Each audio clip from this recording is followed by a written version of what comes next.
Paz do Senhor, meus queridos. Amém. Quero mais uma vez agradecer a Deus por poder estar aqui e nós vamos dar continuidade àquilo que nós começamos ontem, né? A ideia da irmã Rosana de falar sobre o assunto de apologética está ligado com defesa da fé. Como a gente defende a nossa fé cristã, aonde que está baseada a nossa fé cristã e quais são os pontos de vista que nós cristãos acreditamos e aquilo que nós defendemos como verdade, segundo aquilo que a Bíblia nos ensina. E tem sido muito bom, porque a gente não é enganado.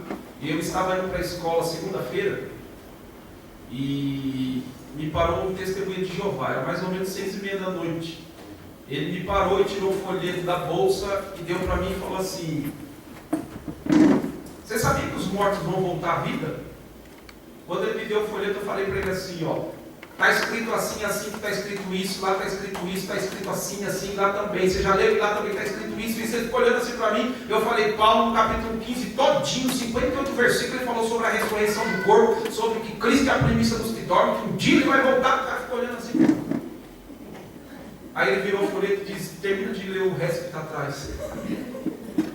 Se eu não sei me defender, ele vai me enrolar. Por isso que nós estudamos apologética, é a defesa da nossa fé. Eu já desarmei ele fez uma pergunta, eu respondi, entendeu? E ele ficou sem fôlego, porque eu fui citando um monte de texto assim. Aí ele, tá bom, aí foi embora, me deixou em paz. Por quê? Nós precisamos ter essa defesa, e é isso que nós estamos estudando aqui. Então, nós defendemos as nossas bases, nós temos a nossa ideia teológica, e nós não podemos vender e nem negociar. Hoje eu quero ler um texto, antes de eu dar continuidade, vamos ler um texto. Segunda Epístola de Pedro, capítulo de número 2, para nós darmos continuidade. Segunda Epístola de Pedro, capítulo de número 2.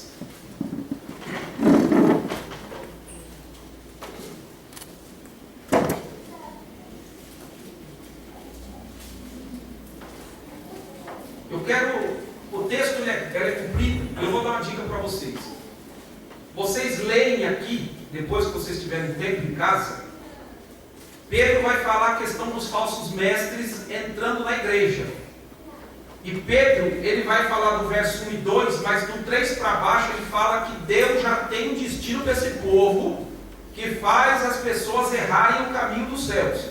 Então Pedro vai dizer o caráter desses homens e qual é o destino que Deus vai dar. Judas, na sua carta, vai tratar sobre o mesmo assunto. Eu só vou ler 1 e 2, para vocês verem que naquela época, olha a gravidade do assunto, de pessoas bagunçarem a fé de muitos cristãos. Então Pedro, ele vai dar um alerta aqui em casa, quando você tiver um tempo, leia esse capítulo 2 todinho, vocês vão entender o que Pedro quis dizer a respeito desses falsos profetas. Verso 1 e 2, Pedro diz assim: assim como no meio do povo surgiram falsos profetas, assim também haverá entre vós falsos mestres, os quais introduzirão dissimuladamente heresias destruidoras, até o ponto de renegarem o soberano Senhor que os resgatou, trazendo sobre si mesmos repentina destruição. Vocês viram como o negócio é sério? Pedro diz que eles vão introduzir no meio da igreja doutrinas mentirosas, irão negar a Deus e vão trazer sobre eles destruição. Então, eu quero dar continuidade sobre essa ideia do que nós começamos ontem.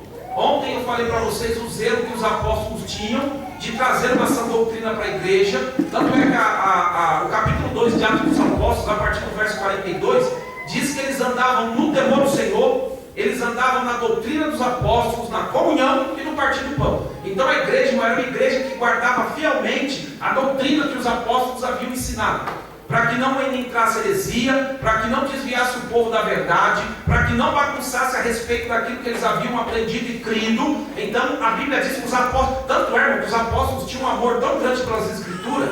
Vocês se lembram em Atos capítulo 6? A Bíblia diz, irmão, que a igreja primitiva começou a crescer.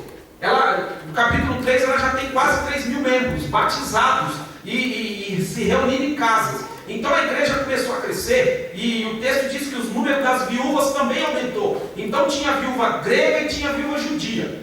As viúvas gregas eram desprezadas enquanto as judias eram bem cuidadas. Isso começou a ter uma briga na igreja. E os apóstolos tiveram que parar de pregar o evangelho para resolver isso. Só que um dos apóstolos sacou e disse assim, nós não iremos parar de pregar o evangelho para ficar servindo viúvas. Nós vamos separar homens cheios do Espírito Santo, temente a Deus, capazes, para tomar conta dessa questão, porque nós continuaremos no ministério da palavra e da oração. Então você vê a preocupação desses homens de não deixar o nível doutrinário da igreja cair. E nós não vamos abandonar para ficar cuidando da viúva. Vamos deixar que alguém faça isso e nós vamos continuar orando e pregando a palavra. Era uma preocupação então dos apóstolos. Ontem eu falei o que é seita. Tá? Se você não veio, está vindo aqui pela primeira vez, e só para nós relembrarmos, seita é um grupo numeroso de pessoas que tem uma visão religiosa, filosófica e política. Isso é uma seita. E dentro da seita a gente diz que eles são um seguidor de alguém, que eles causam facção e causam divisão. Isso é uma seita. Foi isso aqui que nós estudamos ontem à noite.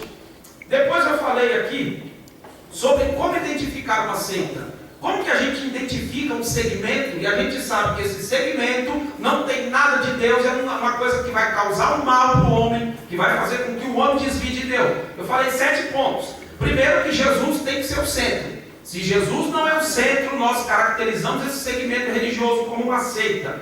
Quando eles têm outras fontes doutrinárias além das escrituras sagradas, tá? Quando eles fazem um livro e colocam esse livro no mesmo pé de igualdade ou acima das escrituras. Falei também sobre eles dizem ser os únicos certos. Só eles irão para o céu. Só eles que estão certos. Só eles que vão alcançar a vida eterna.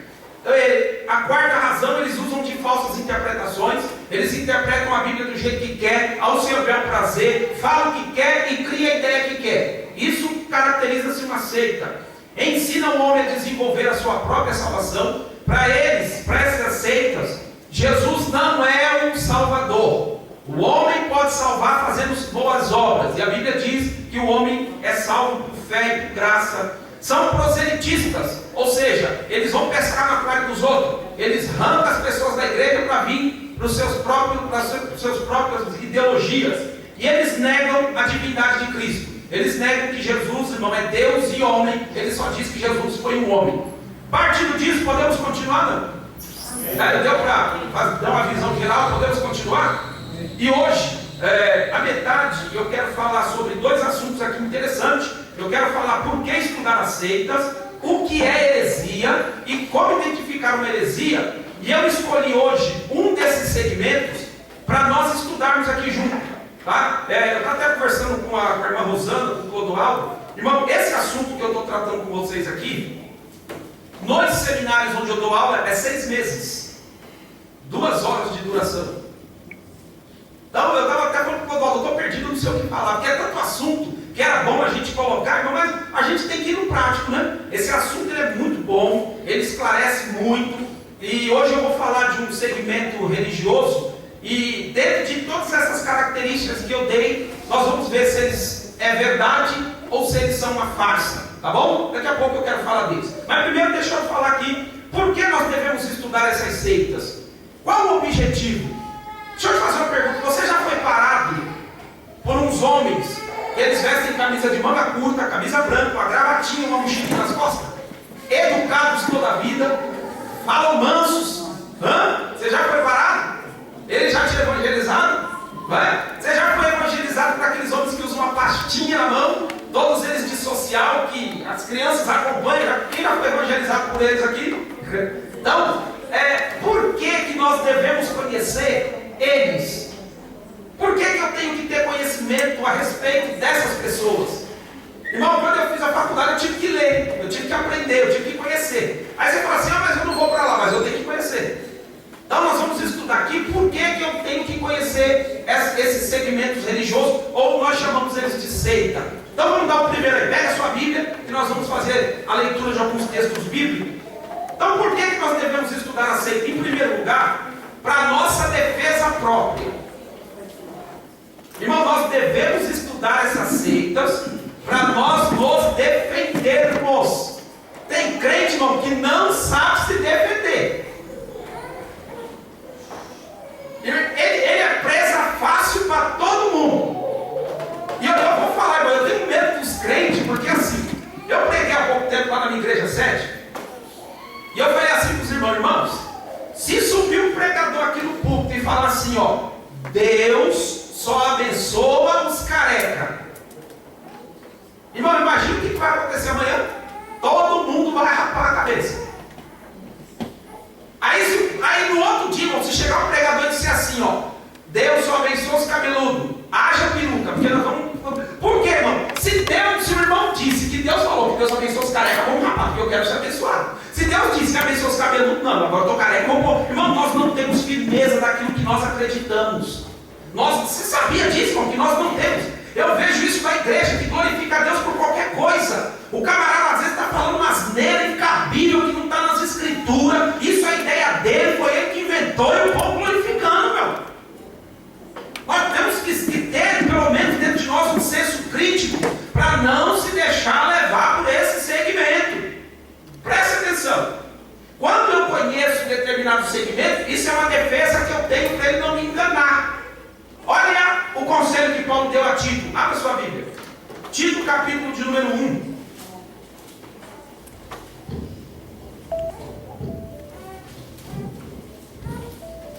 A carta de Paulo a Tito, capítulo de número 1. Olha o conselho que Paulo dá a Tito dos versos 10 a 14. Tito, capítulo de número 1, dos versos 10 a 14. Porque existem muitos insubordinados, faladores frívolos e enganadores, especialmente os da circuncisão. É preciso fazê-los calar, porque andam pervertendo casas inteiras, ensinando que não devem, por torpe ganância. Foi mesmo dentre eles um seu profeta que disse: cretenses sempre mentirosos, feras terríveis, ventres preguiçosos. Tal testemunho é exato. Portanto, olha o que Paulo diz para Timóteo: repreende-os severamente, para que sejam sadios na fé e não se ocupem com fábulas judaicas, nem com mandamentos de homens desviados da verdade. Olha o conselho que Paulo deu a Tito: faça com que esses homens se calem, não deixe eles abrir a boca, Tito, para falar, corrija eles, traga eles para perto da fé verdadeira, não deixe eles causar tumulto. E aonde é que eles estavam pregando? De casa em casa, porque era assim que a igreja se reunia naquela época. Não tinha tempo, porque a perseguição imperial não deixava. Então eles se reuniam em casa. Então viu um grupo desses falsos profetas, e a maioria era tudo judeu. Entrava dentro das casas onde o povo estava cultuando a Deus e pervertia toda a ideia do cristianismo. Paulo disse: Tito, faça eles calarem, repreendam severamente. A doutrina que eu ensinei a você, repreende ele. Vocês estão vendo aqui que nós precisamos de defender a nossa fé cristã? A nossa base, irmão, é as escrituras sagradas. Então nós precisamos de conhecer essa seita em primeiro lugar, para a nossa defesa própria. Irmão, tem crente, tem essas pessoas evangelistas, o cara fala assim: Jesus me ama. Irmão, amém que Jesus nos ama. É por isso que nós estamos aqui. Mas tenha mais argumento. Quando ele te fazer uma pergunta, dispara. Se ele perguntar assim, ó: você tem convicção de vida eterna? Irmão, dispara, irmão, em cima dele. Eu tenho convicção porque Cristo Jesus veio morrer pelos meus pecados. Ele ressuscitou ao terceiro dia. Todo aquele que nele crer será salvo. O nome é escrito no livro. Dispara, eu quero ver até onde ele vai. Quando você terminar de falar, é capaz de aceitar Jesus. Agora, irmão, faz uma pergunta para os crentes e ele fica: não sei o que é. Irmão, vira e mexe. Lá nas escolas de toda hora tem aluno que chega assim: professor, lá na minha empresa onde eu trabalho, fulano me perguntou isso. E eu falo assim: por que você não foi perguntar para o seu pastor, meu filho? Pergunta para o pastor te ensinar. Não, professor, eu quero... Fala, mas o que ele perguntou? Ele perguntou isso. Ó, a Bíblia diz isso. Ah, agora eu sei. Pois é. Irmão, nós temos que ter essa capacidade de defender a nossa fé. Por isso que é a apologética. Quer ver uma coisa? Eu estou cheio de coisa para falar, mas deixa eu atiçar vocês aqui, fazer como o pastor faz aqui. Vou atiçar vocês. irmão, de cor o credo religioso que vocês acreditam? Se eu perguntar para você assim, ó, fala para mim o seu credo religioso, o que você acredita? Ponto por ponto, você me falaria? Quais são suas bases teológicas, o seu credo religioso? A tua igreja é a Assembleia de Deus, amém? O que a Assembleia de Deus acredita? Fala para mim todos os pontos que ela acredita. E eu vou falar isso para vocês. Vocês estão vendo que tem muito assunto para falar? Irmãos, eu tenho que me defender. E eu acredito nisso aqui, ó. Irmão, dispara, irmão. Abra a metralhadora e dispara, porque ele nunca mais vai te parar na rua. Então nós precisamos de conhecer para nos defender. Segundo lugar, eu vou falar para vocês, tá? Eu vou dizer qual que é o nosso credo religioso. Não só das Assembleias de Deus, mas de toda a denominação que se diz cristã. É o básico bíblico, né? Nós temos um credo religioso. Segundo, a segunda razão é para proteger o rebanho. Isso aqui é para os líderes. Precisamos conhecer, irmão, para proteger o rebanho. Olha o que Paulo vai ensinar a Timóteo na primeira carta. Vamos lá. Para ver a orientação que Paulo deu a Timóteo. Capítulo de número 4. Primeira carta de Paulo a Timóteo, capítulo 4.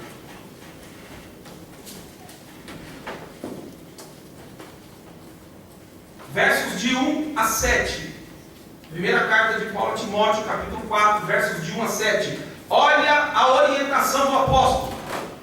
Ora, o Espírito afirma expressamente que nos últimos tempos alguns apostatarão da fé por obedecerem a espíritos enganadores e a ensinos de demônios.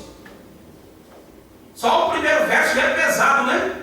Paulo já de antemão já está advertindo a Timóteo. Verso 2: pela hipocrisia dos que falam mentira, que têm cauterizado a própria consciência, que proíbem o casamento, exigem a abstinência de alimento que Deus criou para serem recebidos com ações de graça pelos fiéis e por quantos conhecem plenamente a verdade.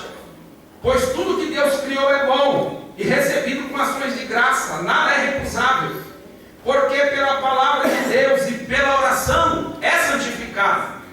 Exorto estas coisas aos irmãos: serás bom ministro de Cristo Jesus, alimentando com as palavras da fé e da boa doutrina que tens seguido, mas rejeita as fábulas profanas de velhas caducas. Exercita-te pessoalmente na piedade. Defenda o rebanho, Timóteo. Não deixe esses homens introduzir doutrinas diabólicas, porque as doutrinas diabólicas seduzem. É o que Paulo está dizendo para Timóteo. Ela engana, ela trai. Irmão, cristianismo é renúncia, é santidade. Cristianismo é compromisso com Deus. Cristianismo é se apartar do pecado e servir a Deus todo dia. Cristianismo não é modismo. Cristianismo é um homem que pagou um preço caríssimo, morreu na cruz, não foi para brincar. Cristianismo é coisa séria e nós temos que defender isso com unhas e dentes. Nós temos um ideal a defender, irmão. Nós temos um ideal. Evangelho, irmão, não é brincadeira, não é revelação de sonho. Ninguém dormiu com barriga cheia de Coca-Cola e pizza e teve uma revelação falsa. Evangelho é um projeto que Deus desde a eternidade traçou para a humanidade. Não é sonho, não é visões, não é revelação. É um plano eterno do Criador do universo para a humanidade. Evangelho não é base, Evangelho é história, Evangelho é verídico. Isso aqui não é um conto de fada, irmão. Isso aqui não é uma historinha de Monteiro Lobato. Isso aqui é história verídica, é o plano do Criador para nossas vidas. Então nós temos que proteger o rebanho, irmão. Temos que guardar, bata com cajado a ovelha, use com cajado a ovelha, bata nesse povo, no bom sentido. Nós precisamos, irmão, ter esse senso para nos defender. E é por isso que nós estamos aqui conhecendo esse segmento. Nós estamos aprendendo um pouco de quem eles são. Eles estão fazendo muita gente errar o céu, errar Deus, errar o alvo. Esses tipos de segmento, pecado para ele é coisa normal. Existe um ramo teológico do século I chamado de materialismo.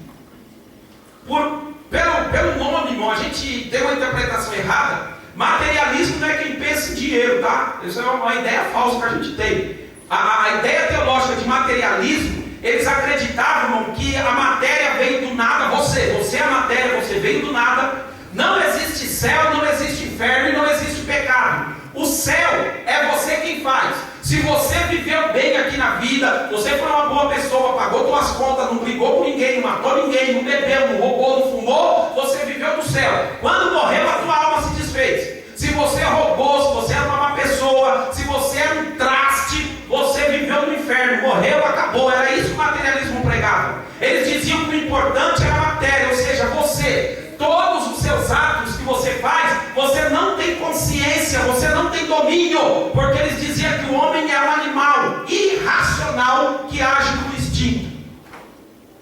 A Bíblia diz isso, irmão. A Bíblia diz que Deus te criou, soprou em você o fôlego de vida, você fez algo, você é alma vivente, e Deus colocou em você a imagem e semelhança. Você é um ser criado por Deus, tem raciocínio, tem ética, tem moral, só que perdeu quando desobedeceu a Deus no Jardim do Éden. Para a maioria dessas religiões, dessas seitas, irmão, o pecado não existe, e nós sabemos que ele existe. Então vamos nos defender. Terceiro, então primeiro, para defender a nossa própria fé. Segundo, para proteger o rebanho, precisa de alertar o rebanho. Paulo sempre alertou: virão em lobos vorazes que introduzirão no meio do rebanho, tome cuidado. Terceiro, para a evangelização. Nós precisamos de conhecer essas seitas para nós podermos evangelizar. Irmão, imagine você evangelizar o Testemunha de Jeová. Você sabe qual é a origem deles, você sabe o que eles pregam, quais são as ideias teológicas, o que eles pensam a respeito de Deus, de Cristo e do Espírito Santo, o que eles pensam a respeito do homem, do pecado, de salvação. Irmão, eles têm uma regra teológica para eles. Quando esse povo se aproxima de mim, eu fico só olhando. Quando eles me fazem uma pergunta, irmão, para eu acabar, eu já respondo logo um monte de texto bíblico que é para ele ver que eu não sou inocente. Acabou a ideia. Não tinha dois lá que queriam fazer trabalho na minha casa. Parou, me olhou, me cumprimentou. Tudo bem, seu nome, falei meu nome. Estava em frente de casa esperando minha filha chegar da escola, que a Piru ia trazer. E aí começou a falar, aí me deu um livro. Ele foi me dando um monte de coisa na mão. Ele falou assim: o senhor quer que a gente venha fazer um trabalho de evangelização? Quando eu falei não, eles foram tomando tudo da minha mão. Não entendi, não. Mas eu falei: deixa comigo aqui, ué.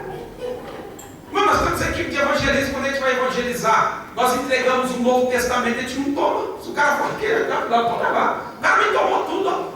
Eu com o negócio na mão, tão feliz para levar para estudar, ele foi puxando um por um. Minha mão, eu falei: ué. Ele falou: não, tá bom, você não quer. Ele falou: mas você sabe alguma coisa de Deus? Eu falei assim: eu sei, posso te falar?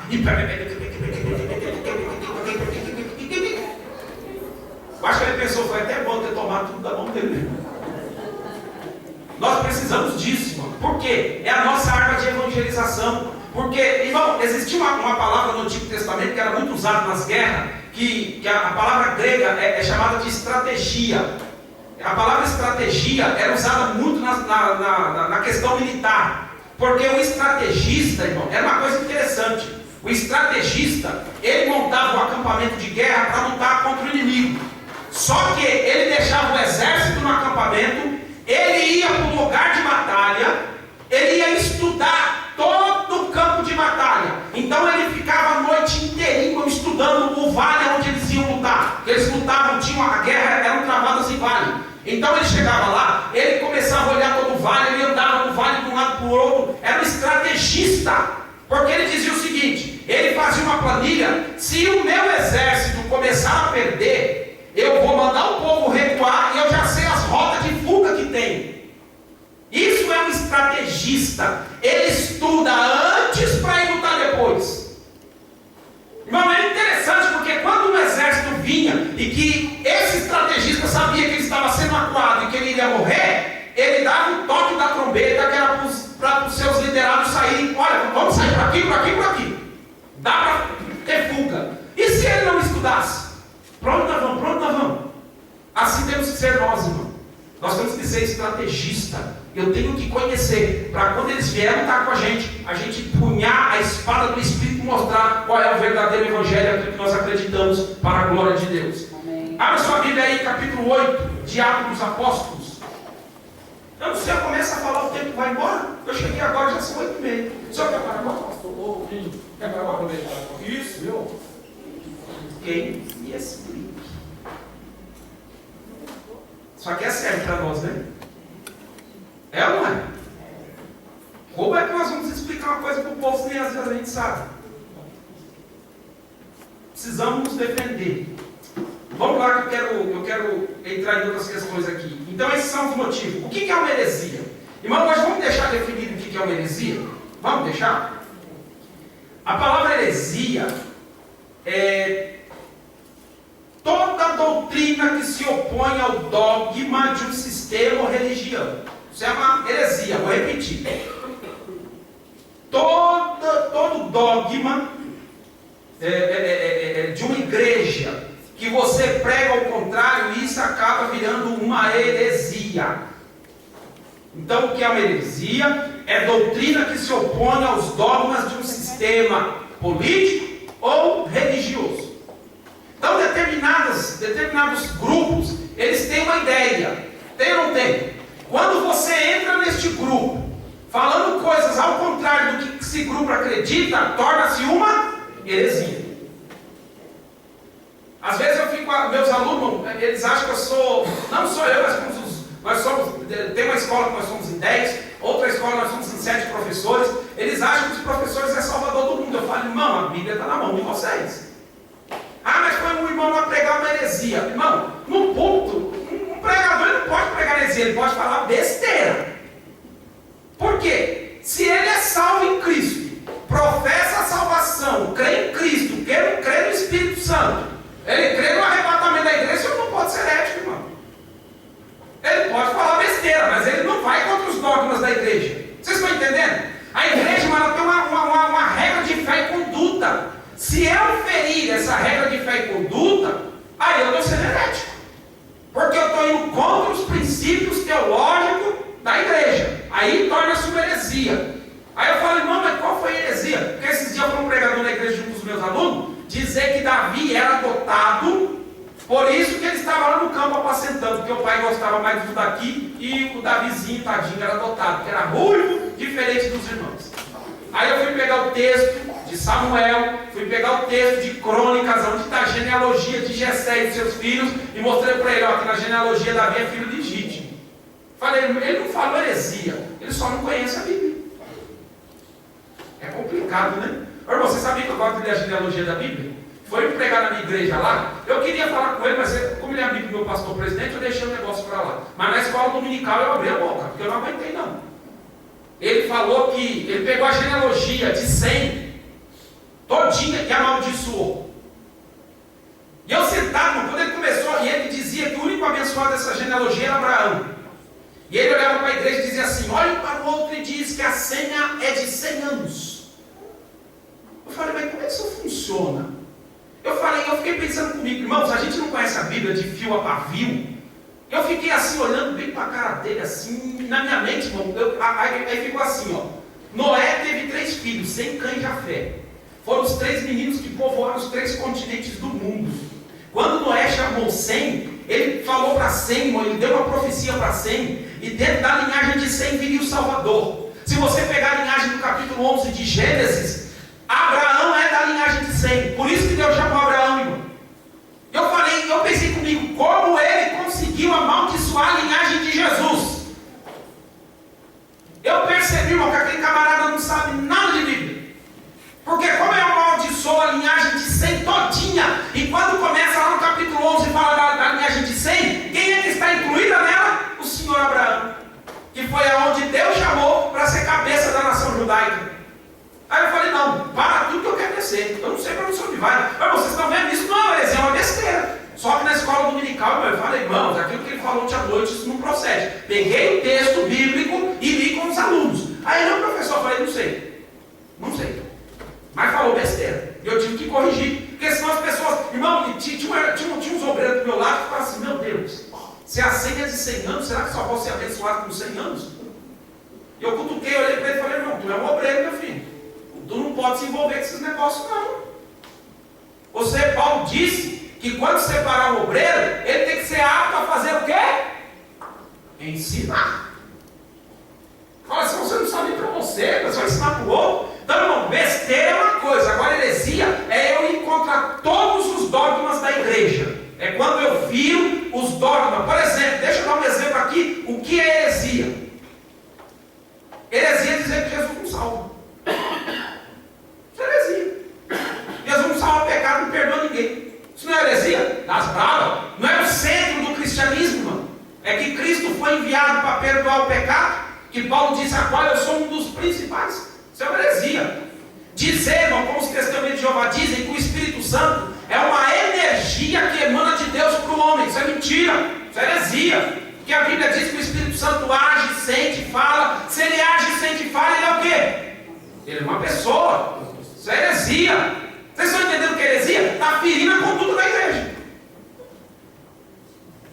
Então vocês veem o que é uma heresia? Queridos, eu quero entrar aqui. Tinha outras coisas para serem ditas, mas deixa eu entrar aqui. Eu trouxe uma desse segmento para nós estudarmos juntos. Tá bom? Aí vocês que vão definir se ela é ou não é. Vamos lá? É uma seita que tem por nome de mormonismo. Eu quero falar aqui pelo menos 4 ideias deles, como que ela foi fundada, quem era o seu líder, e eu gostaria que depois você desse o seu veredito. Vamos ver se o seminário já está fazendo valer a pena. Vamos lá? Então vamos lá, vou falar dele. Quem foi o seu fundador? Um homem chamado Joseph Smith, foi o fundador do mormonismo. Ele chamava-se Joseph Smith. Esse homem, irmão, nasceu nos Estados Unidos. Ele era de uma família pobre em 1805. Preste atenção que essa seita não nasceu ontem. Em 1805. Ele participou, segundo a biografia dele que eu li, ele participou de um culto evangelístico feito por uma igreja batista. Nesse culto evangelístico, quando ele tinha 15 anos de idade, ele aceitou a Jesus. Só que era uma multidão grande. Essa convenção batista que tinha feito esse trabalho evangelístico não era dos Estados Unidos.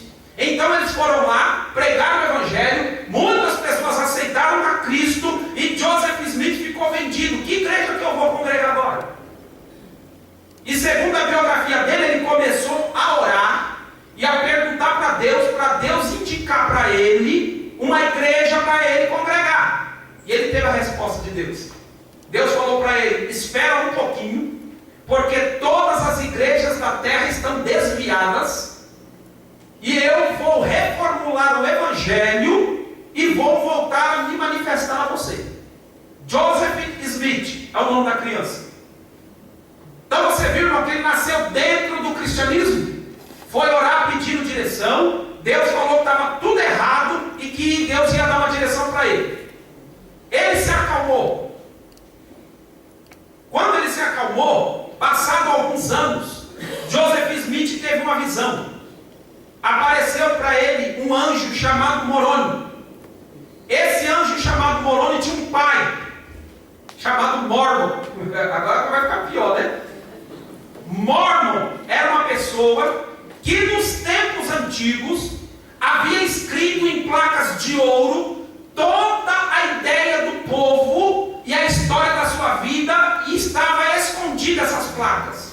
O anjo Moroni aparece a Joseph Smith e diz para ele assim: você foi o escolhido por Mormon, e Mormon vai te dar uma capacidade para você decifrar o que está escrito nessas placas de ouro. Deu uma luneta para ele, que nessa luneta, por incrível que pareça, ele chamou de Urim e Tumim. Vocês sabem o que é isso, mano? Alguém já ouviu falar essa palavra, Urim e Tumim? Quem já ouviu falar? Vocês nunca ouviram falar? Deixa eu explicar para vocês, irmão.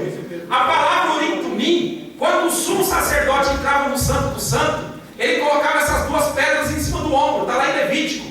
Era chamada de Urim e Tumim, era chamada de luzeiro e perfeição. Esse Urim e Tumim, irmão, quando o sumo sacerdote entrava dentro do Santo do Santo, ele tirava essas pedras dos ombros, segurava nas mãos e jogava como se joga dado. Está lá na Bíblia, lê lá. Por quê? Era uma resposta sim ou não de Deus.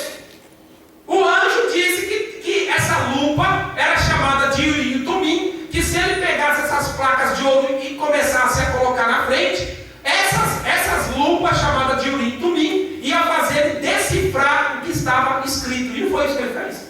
O anjo revelou para ele onde que estavam essas placas. Ele foi lá, decifrou todas as placas e criou a igreja chamada Igreja dos Mormons.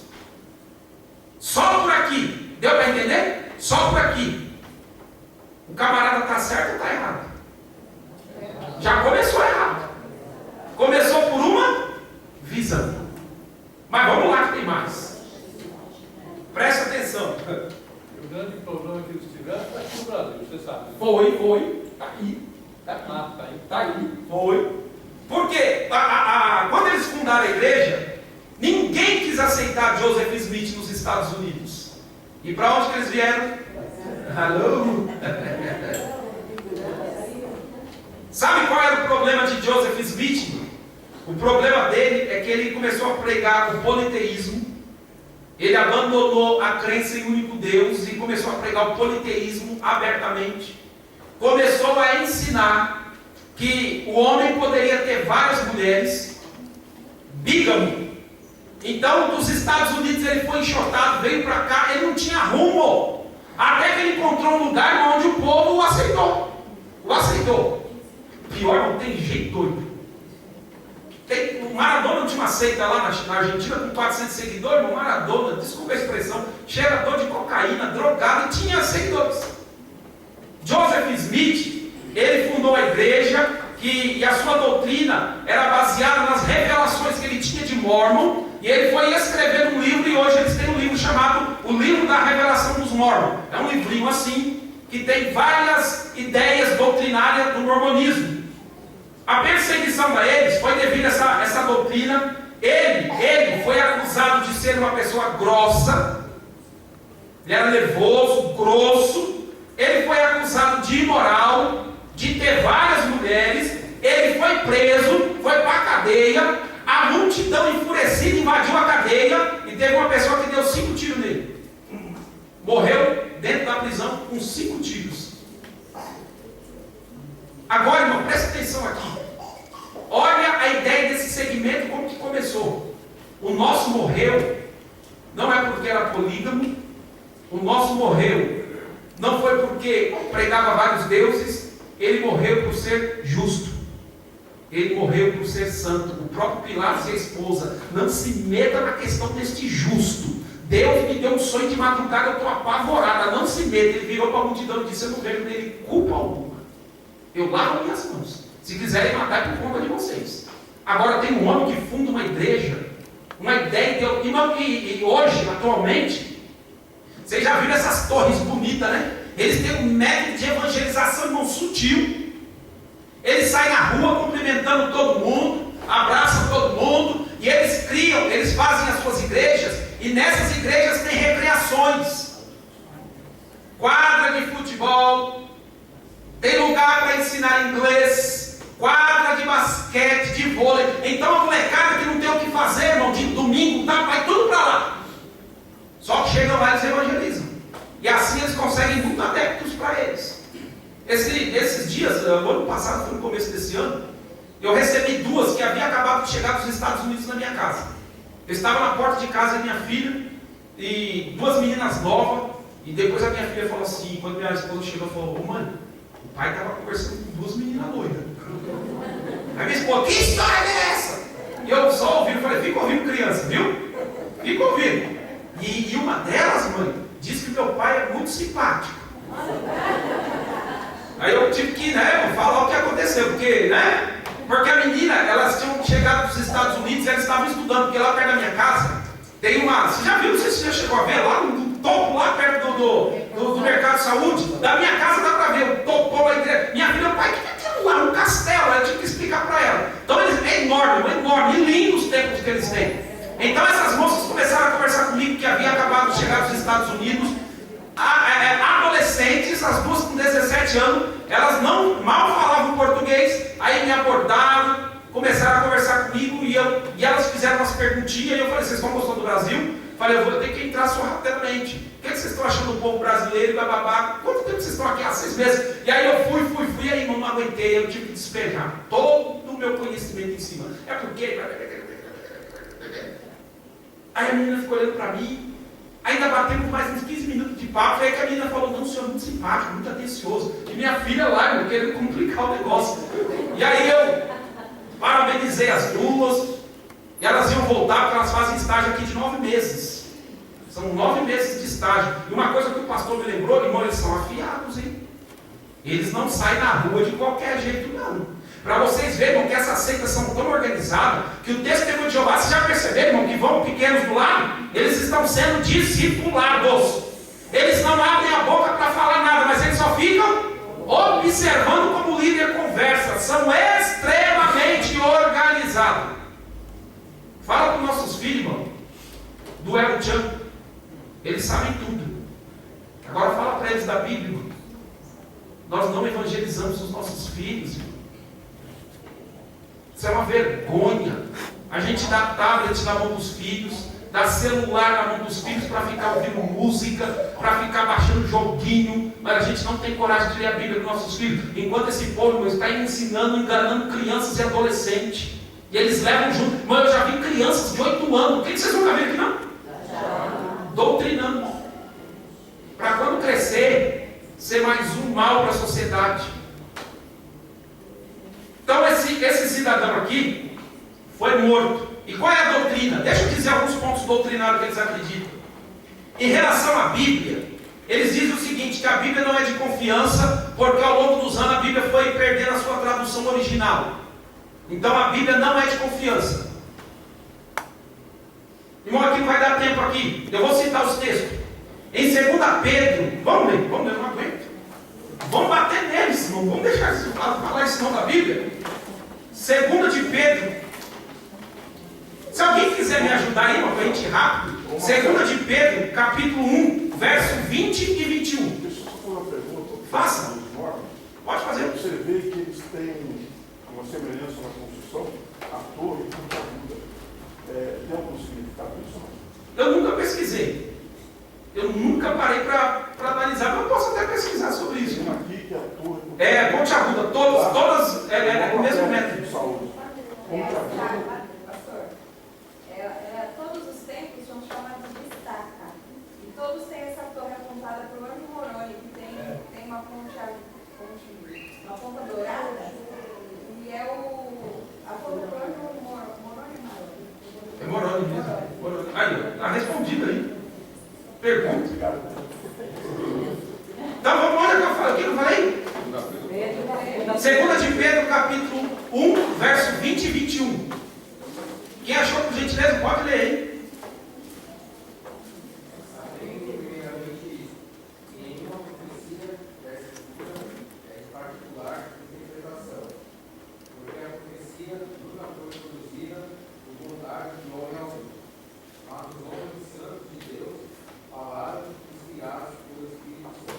Amém, não é nisso que nós cremos.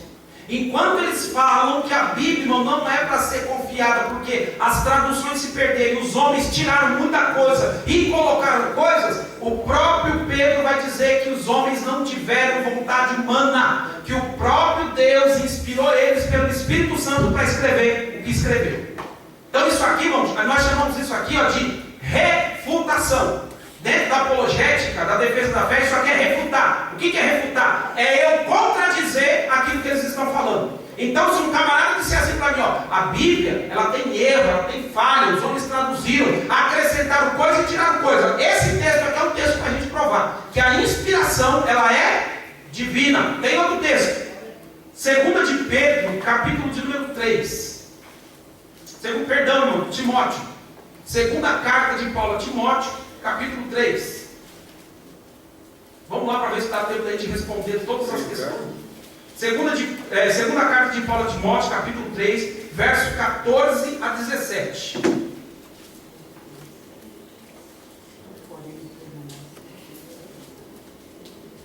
Segunda carta de Paulo a Timóteo, capítulo 3, no verso 14 a 17.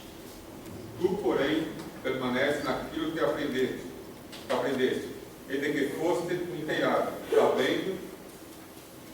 sabendo de quem é que tens aprendido, e que desde a tua meninice sabes as sagradas letras, que podem fazer sábio para a salvação pela fé que há em Cristo Jesus. Toda escritura divinamente inspirada é proveitosa para ensinar, para redarguir, para corrigir, para instruir em justiça, para que o homem de Deus seja perfeito e perfeitamente instruído para toda boa obra. Amém, meus queridos? Olha aqui, toda a escritura é divinamente inspirada. Essa é uma refutação que nós daríamos para ele. Então, se você receber esse homem de gravata e ele começar, você fala, e a Bíblia? Quando ele começar a falar, você fala, não, mas aqui eu tenho, diz que ela é de confiança. E Paulo disse, eu não me envergonho do Evangelho, porque é poder de Deus para transformar grego, gentil, judeu, seja lá quem for. O Evangelho tem poder de transformar. Segundo, então primeiro eles dizem que a Bíblia não é de confiança porque a Bíblia foi adulterada. Segundo, eles dizem que existem vários deuses, que não existe só um, mas que o maior que tem que ser obedecido é o Mormon. Será que a Bíblia diz que tem um montão de Deus assim? Vamos ler o texto aí? Efésios capítulo de número 4. Vamos refutar essas besteiras. Efésios capítulo de número 4, versos de número 4 a 6. Efésios capítulo de número 4, versos de 4 a 6. Quem achou pode ler. Pode ficar à vontade, não pode ler. Há um só corpo e um só Espírito, como também foste chamado em uma só esperança da vossa vocação, em um só Senhor, uma só fé, um só batismo, um só Deus e Pai de todos, o qual é sobre todos e por todos e em todos. Quantos Deus tem aí? Um só. É o que nós servimos, adoramos e nos rendemos a Ele. Então, em relação à Bíblia, eles dizem que a Bíblia tem fraude, foi tirada muita coisa, então a Bíblia não tem inspiração. Eles dizem que existem vários deuses, mas que o maior santo que tem que ser adorado é o Moroni. Em relação a Jesus, irmão, preste atenção. Preste atenção no que eles dizem de Jesus. A respeito de Jesus, eles dizem que Jesus é filho de Deus Adão. Sobre Deus aqui, pastor. Pode falar. 43:10, no final do versículo. Pode ler, pode, fica à vontade. Esse fala até mais assim, ênfase. Vós sois as minhas, 43:10 diz aí. Vós sois as minhas testemunhas, diz o Senhor, e o meu servo a quem escolhi para que vos façais, e me creais e entendais que eu sou o mesmo, e que antes de mim Deus nenhum se formou, e depois de mim nenhum haverá. Olha aí, meu, Isaías capítulo 43, o verso 10. Esse capítulo é muito bonito, viu? Se você um dia puder ler na tua casa, é um dos textos mais lindos que eu já vi na vida da Bíblia. Muito lindo. E tem outro que eu não achei aqui agora, que fala que não há Deus semelhante a mim. Então não há semelhante, não haverá e nem haverá depois. Essa é a nossa defesa de fé. Coisa linda, né? Então eles dizem que Jesus foi filho de Deus Adão e Maria. Então o relacionamento de Deus Adão com Maria teve um filho por nome de Jesus, que foi casado com Marta, Maria Madalena, e que a festa de Caná da Galileia é a festa do casamento dele. Vai bagunçar no inferno. Está lá no livro deles. O Deus Adão teve relação com Maria, que teve Jesus. Jesus casou com Marta, casou com Maria Madalena, tinha 3. E convidou as pessoas para ir na sua festa de casamento. E ele cita um texto de João capítulo 2. Só que o texto não é bem claro, que diz que Jesus foi convidado. Como é que a gente vai refutar, irmão, seus filhos do cão? Em relação a Deus, irmão, que Deus é Deus Adão, coisa nenhuma. Deus é um ser único. Deus é um ser eterno. Deus é um ser que não tem limite. Deus é um ser criador. No seminário nós estudamos a matéria a respeito de Deus. Nós chamamos de teontologia.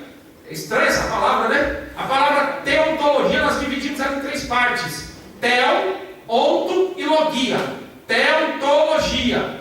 Teo é é Deus, onto do grego é ser, e logia é tratado. Então o que é teontologia? É o tratado do ser de Deus. A gente estuda Deus, irmão, em todos os seus prismas, seus atributos incomunicáveis, atributos comunicáveis, a onisciência, onipresença, onipotência, eternidade. A gente estuda como é que Deus se revelou ao homem. É linda a matéria. Agora, desculpa a minha raiva desse povo. Esses filhos do diabo não vem dizer que Jesus que Deus, o Criador, era o Deus Adão. Em Gênesis capítulo 1, a Bíblia afirma dizendo: no princípio criou Deus. Adão, irmão, ele não é coeterno com Deus. Adão, ele é criado pelas próprias mãos de Deus. Então, agora, irmão, e essas heresias, ela acaba levando muita gente. Em Gênesis 1, verso 26 e 27, façamos o homem a nossa imagem segundo a nossa semelhança, e coloque para que ele domine. E criou Deus o homem do pó da terra, e soprou nele o fôlego de vida, e o homem se fez alma vivente. Deus criou Adão. Que tribulação!